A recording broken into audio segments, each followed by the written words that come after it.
kedua juga mungkin tertekannya juga dari pemilihan hero yang mereka ambil gitu loh. Iya. Jadi gak sinkron sama bener-bener gak sinkron dengan apa yang udah mereka bikin. The Falcons versus the King of the Sky. Berarti Naomi versus Kairi secara tidak langsung. Dan ini dia drafty pace yang sudah ada di layar kaca sebentar lagi. Yang nampaknya sudah ada 3 hero yang ditutup dari Joy. Ada juga Valentina bersama dengan Faramis bersama dengan Kaja. Akhirnya ya. Akhirnya finally Kaja berhasil ditutup dan lihat. Sobat Odik di bawah bersama dengan Bapak Sandiaga Uno kalau tidak salah ya. Oke, akhirnya membuka 1-1, tapi jangan lupakan potensi dari Natalia yang tidak di-ban kali ini. Ada Glue juga yang memang terlepas. 1-1, Glue, Kari. Kari nanti gak sih?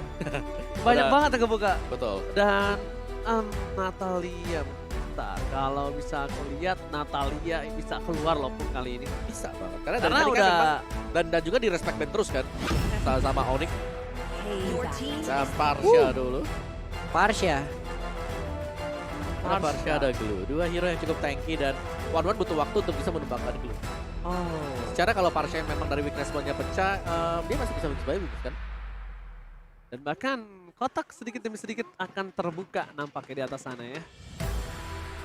Dengan adanya Farsha ini akan jadi makanan untuk seorang Link. Harusnya. Ini makanan enak, empuk, lezat, dan bergizi. Tapi tergantung mau diambil sekarang atau tidak. Ya, ada Link, Hayabusa juga masih available sejauh ini. Dan bisa main tabrak ternyata. Dan terpantau ada Grok yang masih bisa menjadi salah satu flex pick bersama dengan Hayabusa kembali ditampilkan oleh Onyx Esports. Perform dari Kairi yang sama sekali tidak mengecewakan di game yang pertama. Hayabusa dia dengan timing yang memang sangat-sangat tepat sekali. Wah, Tidak terlalu membuang waktu untuk opening team fight. Dia gue memperhatikan Hayabusa dia dari zaman dia di Onyx BH. Itu Hayabusanya itu nggak sekolah memang. Tapi mungkin ya, nggak tahu ini feeling aku atau memang. Dan ini dia selamat datang Bapak Sandiaga Uno yang terhormat. Yep, selaku Menteri Iya. Pariwisata dan juga dan ekonomi kreatif. Iya. Di M4 World Championship ya. Iya, terima kasih Natalia Bapak aja Sandiaga terbuka. Uno. Iya, sudah mampir. Dan Sudah mampir. nggak tahu kenapa. Aku melihat Kairi dulu tuh sebenarnya lebih kenceng banget mainnya, lebih ngebut banget permainan Hayabusanya. Setuju sih, itu Tapi tahun kemarin ya. Iya, tapi kayak sekarang tuh lebih on point aja. Dan Natalia seperti yang sudah dibicarakan, mereka akan mengeluarkan the best draft yang mereka miliki. Nah, ini waktunya sih. The last chance yang mereka miliki untuk membawa ke game yang selanjutnya. Karena kalau tidak mereka akan langsung longsor. Setuju. Mereka langsung turun ke bawah. Mereka tidak ada lagi kesempatan untuk bertahan di upper bracket. Ini ya, ngelihat komposisi draft dari Falcon. Keluarga Onyx mereka harus berhati-hati semisal ada kemunculan dari fighter-fighter seperti Martis ke tangan Falcon sendiri. Oh, Kak Dita. Ada Lapo juga masih ada. Grok Boots Ya bener, bro. bisa Rafaela Iya, G-Boy. itu tuh masih kebuka banget loh Rafaela. Betul. Banyak sih hero yang memang bisa membuka Natalia ya sekarang. Atau bahkan bisa ada satu hero yang mungkin underrated dan bahkan tidak digunakan di meta sekarang. Hylos. Hylos. Wow. Betul, Hylos sebenarnya ada perubahan juga kan dari skillnya dia gitu. Ya. Yang memang membuat lawannya ini full bisa menjadi patah pergerakannya. Bisa mengcover, mendeteksi. Benar, tapi kalau untuk posisi dari Hylos yang berhadapan dengan drafting, misal dari draft seperti Falcon sekarang, dia agak berat karena ada glue di sana. Ya. Glue-nya sih yang menjadi PR, dan glue-nya harus bisa dikembangkan cepat. Berarti kalau misalnya mau main seperti ini, bisa kiri Fredrin drop di depan untuk bermain. Wow. Sudah ditutup, baru dibilang. Tapi ternyata sudah ditutup Rafaelanya. Langsung. Untuk Ya. Kiboy nggak mau. Nggak apa-apa, kalau menurut aku nggak apa-apa. Kenapa? Karena Kiboy masih tetap akan bisa bermain dengan bermain dengan Groknya. Sedangkan Fredrin akan bermain di sisi samping. Sans akan balik lagi dengan Lilianya. Oke, nggak ada Lunox juga. Dan itu, kenapa? Karena mereka akan punya daya dobrak untuk inisiator tetap di arah Kiboy. Fredrin akan menjadi sebuah frontliner dan balik lagi Sans menjadi deal damage di garis depan. Membuat distraksi yang banyak untuk seorang Naomi. Dia mau numbangi siapa? Hayabusa, Wanwan, atau Lilia? Benar. Akan menjadi distraction untuk seorang Naominya. Naominya dibuat bingung. Naominya akan dibuat bingung. Salah satu mungkin soft counter lah ya buat One sendiri retail. Di early Dengan game. heavy crossbow-nya juga dengan force of the queen-nya yang dia ngaung langsung Iya. kena area semuanya. Yep. Ini dengan adanya yang kayak begini ya, Hayabusanya kalau menurut gua harus berbeda dengan game yang pertama tadi. Harus jauh lebih aktif lagi. Benar. Minimal selain menghilangkan dari Irritel, ini juga menanggulangi Parsha. Parsha pasti bakal langsung melakukan terus-terusan nih. Mungkin lebih ke arah Hayabusa yang buka ya nanti ya. Iya, karena Parsha juga ini udah siap banget nih, udah ready banget nih untuk ngebabat abis. Lilia. Pasti dia akan pakai Lilia. Martis? Dan Matilda, aku kira dia akan pakai ke arah Grok Initiator. Tapi Matilda bisa buat open map juga. Stall belumnya dia ini bisa ngedetect kehadiran dari Natalia. Iya, berarti dia lebih mengamankan itu ya. Karena aku kira dia akan main fokus ke arah Parsha. Mungkin yang ditakutkan oleh Kiboy akan ada Parsha Purify. Yang mungkin Bisa. akan permainannya bisa mempatahkan pergerakan dari seorang Groknya. Last pick Martis. Udah kelihatan banget sih Martis. Tapi kok kenapa coachnya kayak Kayak kaget gitu. salah pencet? Iya. Apa? Iya nggak Tadi sih? ekspresinya sampai gitu. Ekspresinya kayak wadawaga digawak, wow.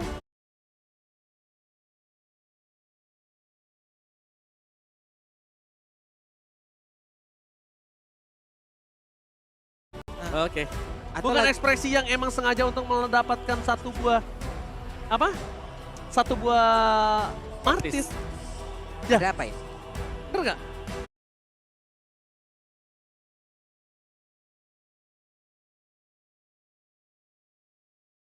Ada apa ya Om Mawar? Pertanyaan itu. Nanti kita cari tahu. Nanti kita harus cari tahu bersama-sama. Karena Martis juga bisa untuk nabrak ya. Secara komposisi, Falcon mereka pengen untuk bisa menangin secara objektifnya karena setiap kali misalnya ada Mortal Coil yang dilakukan di dekat dengan turtle-nya, dia bakal immune. Dan untuk mencet retirnya lebih gampang.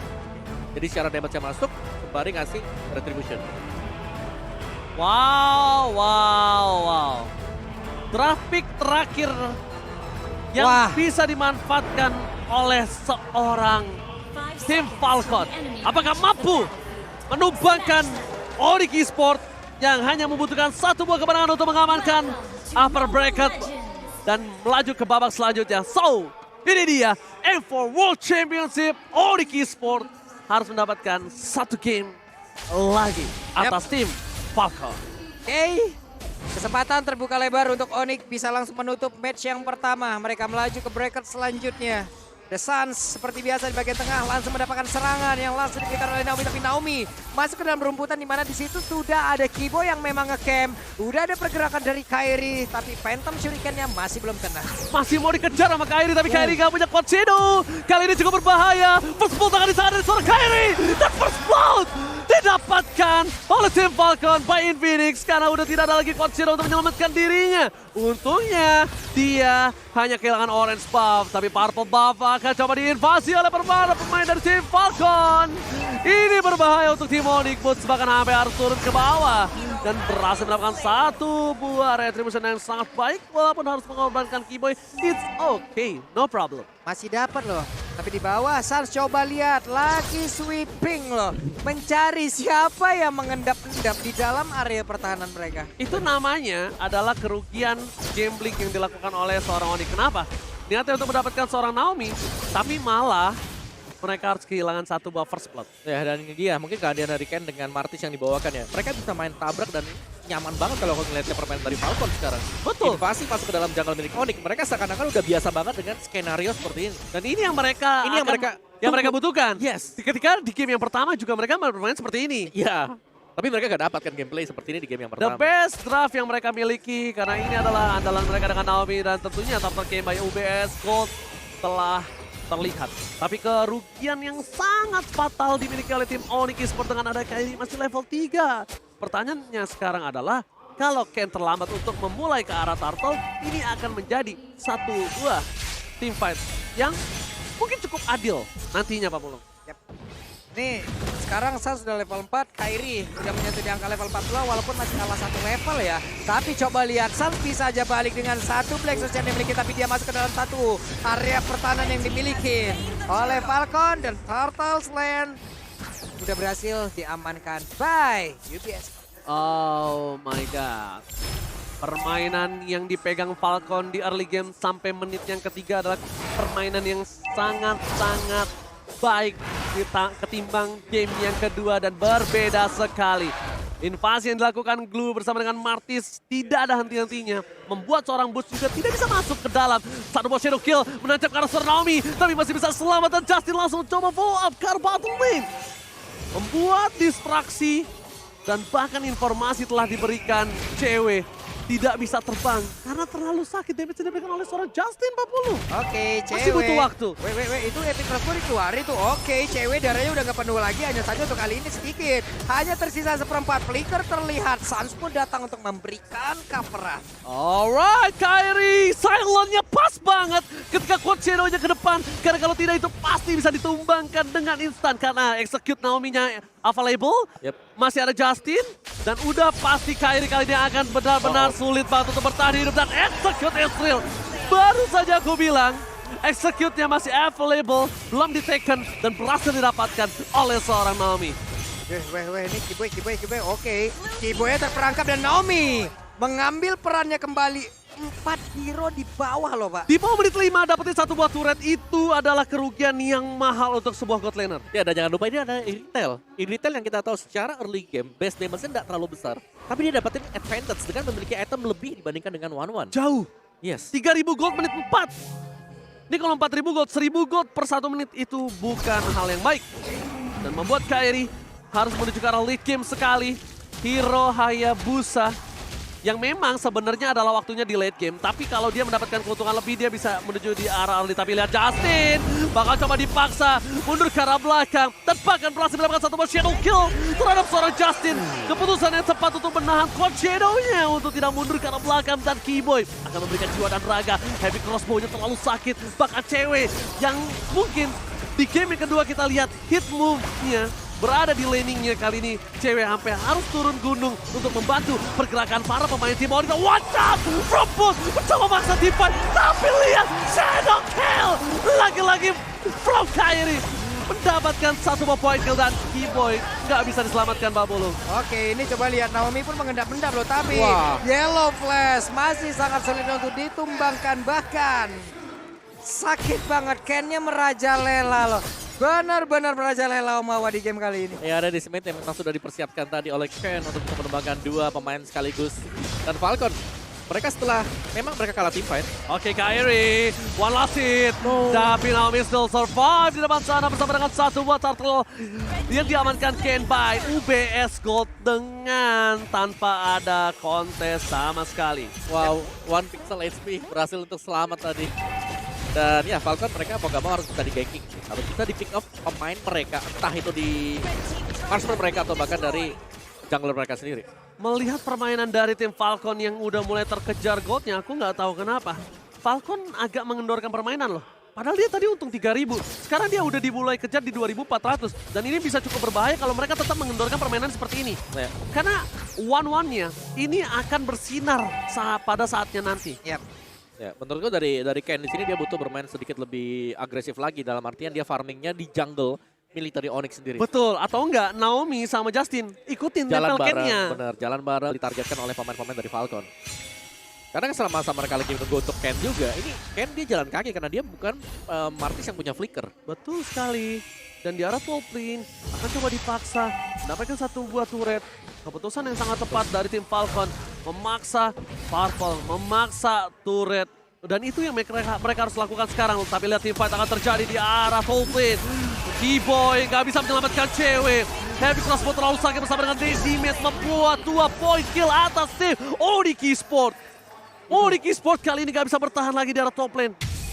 Dan bahkan Kairi, dia harus turun ke arah bottom lane tanpa ada orange buff. Tanpa harus ada gold buff sekalipun yang harus tercolong oleh seorang Yellow Flames. Oh. Surprise attack Kairi! Tapi untungnya Naomi nggak memfollow up itu. Ya. Tapi dengan adanya Kairi yang terlihat tadi Quad Shadow-nya dikeluarkan lagi dan dia balik ke sini, bisa aja Naomi akan melakukan sebuah push balikan. Namun di bagian tengah udah ada lagi satu pergerakan, weakness pointnya sisa 1. One udah siap, ready for flying, and langsung aja bisa memberikan damage yang mematikan. Shutdown yang didapatkan oleh seorang Kairi berhasil membuat para pemain dari tim Falcon mereka harus berkumpul untuk mempertahankan turtle yang mungkin belum bisa didapatkan mereka sekarang. Dan Ken akan kembali lagi ke lane of down. Ken sudah berada di posisi yang siap untuk mendapatkan lot yang berikutnya. Karena keuntungan 2000 ini masih keunggulan yang harusnya bisa jauh sebenarnya ya. Tapi memang untuk gagal melakukan eksekusi ini membuat Falcon mereka agak tertahan kali ini. Memang mereka punya garda depan, mereka punya glue-nya, tapi glue di sini bisa menjadi akses untuk dipecahkannya weakness point. Dan waktu glue-nya tumbang terkena crossbow tank, bisa saja pindah ke teman-teman yang lain juga. Jadi PR buat Zipex sekarang adalah bagaimana cara untuk bisa melakukan eksekusi ke Sun dan cewek dengan cepat. oh, crossbow tank terbuka dan shadow kill ke arah belakang. Berhasil mendapatkan satu. Kairi mencoba untuk menutup seorang Justin tapi fall with Blackout. One shot! Berhasil mendapatkan Justin hilang di tengah sana dan membuat Onyx berkesempatan mendapatkan lot yang pertama kali ini. Ini dia, Lord pun berhasil diambil lewat satu setup yang sangat baik. Tapi ada Yellow Flash masih siap untuk memberikan gangguan. Kairi sendirian. Mereka pun harus waspada dan juga berhati-hati dengan kehadiran dari Naomi. Yang perlahan bisa aja masuk dan juga memberikan serangan mendadak. God laner farming, God laner zoning out. Lihat clue-nya, di zoning out oleh seorang cewek. Dan bahkan Purple Buff hampir saja didapatkan oleh seorang tim Onyx. Tapi it's okay, udah cuan banget, udah maksimal yang mereka bisa lakukan dari under kondisi. Dan mereka mengejar 3000 gold ketertinggalan di menit yang keempat tadi. Benar, reset semuanya. Sekarang goldnya sudah sangat-sangat berimbang sekali. Bahkan keuntungan untuk Onyx yang berhasil untuk mendapatkan Lord yang pertama. Lord yang pertama. Ya, tinggal seberapa besar nanti impact dari Lord ini. Dan apalagi dari groknya full attack item BOD sebentar lagi diselesaikan oleh dia. Heptasis. Permasalahannya adalah Ken nggak boleh terlalu depan untuk ketiga kalinya. Dia udah 2 kali. Dia harus punya follow up juga ya dari bagian belakang. Dia niatnya mancing atau apa ya Pung? Tapi dia ngebuka crossbow thing. Nah itu 2 kali loh. Tapi ya memang sih hero-hero yang dipakai sama Falcon ini punya potensi untuk ngebuka weakness point cepat banget. Ada Martis, terus juga masih ada Glue. Ya. Nah ini dia nih, faktornya pasti untuk Falcon adalah mereka harus berhati-hati banget. Karena mereka butuh Ken untuk ada di garis depan ngasih decimate-nya dia. Ya. Ini bahkan untuk One sendiri kayaknya udah bukan menjadi pilihan utama lagi ya. Bagi Naomi itu sendiri, WON udah ada. Hanya akan memberikan positioning-nya aja gitu loh. Lebih baik dia akan berpindah tempat ke hero yang lain. Ataupun nge-trigger lagi ke arah Black Shoes yang dimiliki oleh Sun. Semuanya bisa dilakukan oleh Naomi. Tapi kita lihat lagi seperti apa Parsha yang dimiliki oleh Falcon. Harus dalam positioning yang jauh lebih baik. Oh, Shadow Kill! Dan Mega Kill berhasil didapatkan. Di arah top lane mereka masih bergerak dengan sangat bebas. Suns masih punya satu buah Black Shoes yang akan coba menggetarkan backline dari tim Falcon. Lord masih bergerak bebas. Boots sudah memiliki flicker di arah top lane. Para pemain dari tim Falcon mereka harus berada di arah base. Dan Kairi berada di posisi yang berbeda. Kairi jangan sampai terpick off karena Kairi masih bisa di pick off oleh Naomi dengan solo pick off-nya. Dan ketika Kairi di pick off dengan posisi seperti ini bukan keputusan yang sangat baik untuk tim Onyx Esports. Ternyata akan dibalikkan kembali keadaannya. Malah Naomi yang akan coba dikejar habis-habisan langsung Kairi. Where are you going? Gak boleh pulang, maunya digoyang dan Naomi ditumbangkan di arah River. Hancur sudah Naomi, nggak bisa melakukan banyak hal apabila Onyx berhasil menguasai sampai dengan tepat berada di depan 3 best turret ini. Naomi bisa jadi useless Om.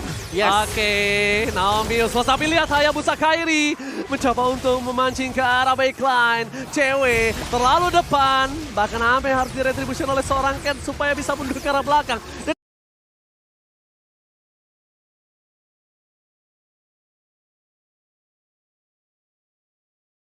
Dengan Lord yang berikutnya, Bang Wawa. Ya ini perhitungan yang sangat matang dari Onyx tadi ketika mereka melakukan push seperti itu juga mereka sudah mempersiapkan untuk melakukan setup di bagian dari Lord. Jadi tugas untuk Falcon mereka bakal berat banget karena Naomi sekarang efek dia sudah mulai tumpul kali ini, sudah mulai fall off karena bisa ditahan dengan item-item defense. Dan ini dia Lord yang kedua, Lord yang memiliki charge nantinya. Ya, Lord yang bisa luncat di arah top lane harusnya. Dan cewek kali ini dia tidak terlalu takut dengan kesendirian dengan Win of Nature-nya. Tapi malah tim Falcon ini dia. Ini dia identitas Falcon yang sesungguhnya dengan under kondisi yang dia miliki. Dia tidak ada gentar-gentarnya untuk melakukan kontes. Dengan semua push yang belum dicek bahkan Shadow Kill ke arah belakang. Tim penguatan! Push! Again! Berhasil menutup ke arah backline. Berhasil mendapatkan 2. San. Dan ini bencana untuk tim Falcon. Cewek belum Coba bersinar dan bahkan Yellow Flash membuka Ready to take off. Ready to take off. Double kill. Lagi possible kill. Tersisa seorang Ken dan ini bencana. Falcon tersisa Ken dan Onyx Esports bahkan one strike move fokus ke arah base-nya, menumpangkan Falcon dan memantapkan diri berada di upper bracket. Onyx Esports take the game untuk Indonesia. Indonesia berhasil memantapkan satu posisi lagi menuju ke bracket selanjutnya lewat Onyx Esports. Upper bracket masih dipegang oleh Onyx.